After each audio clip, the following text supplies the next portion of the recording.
বাবার বাড়ি থেকে পাকা আম আসলো।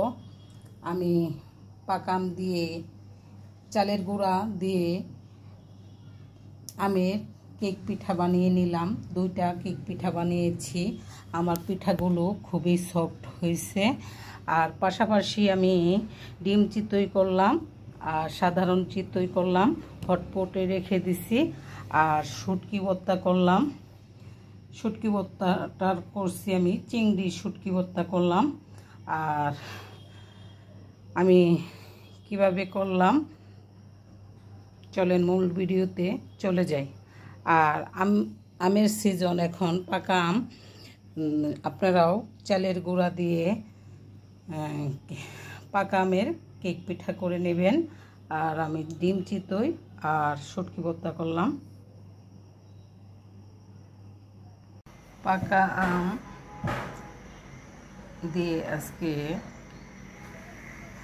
চালের গুঁড়া দিয়ে কেক পিঠা বানাবো।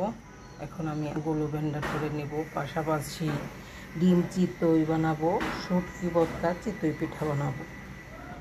এক চুলাতে পাকা আমের কেক পিঠাটা দিলাম, আরেক চুলাতে চিংড়ির শুটকি ভর্তা,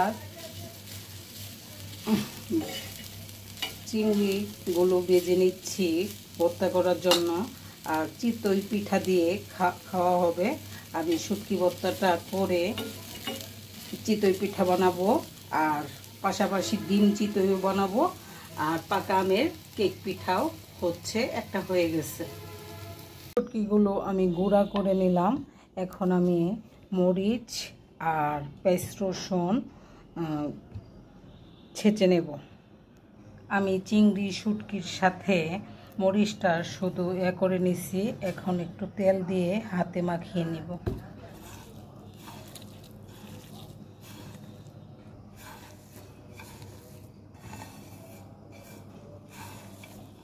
আমার শুটকি ভর্তাটা খুব ভালোভাবে মাখিয়ে নিলাম।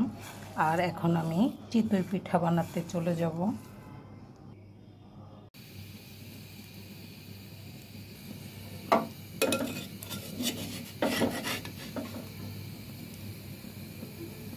সবগুলো পিঠা বানিয়ে ফেলেছি চিতই, আর এখন ডিম চিতই বানাবো।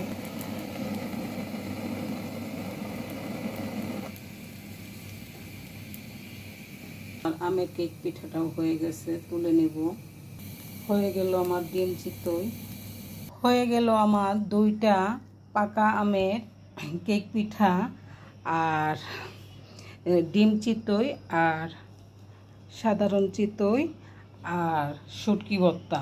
আপনারা ভালো লাগলে লাইক কমেন্ট করবেন। ধন্যবাদ।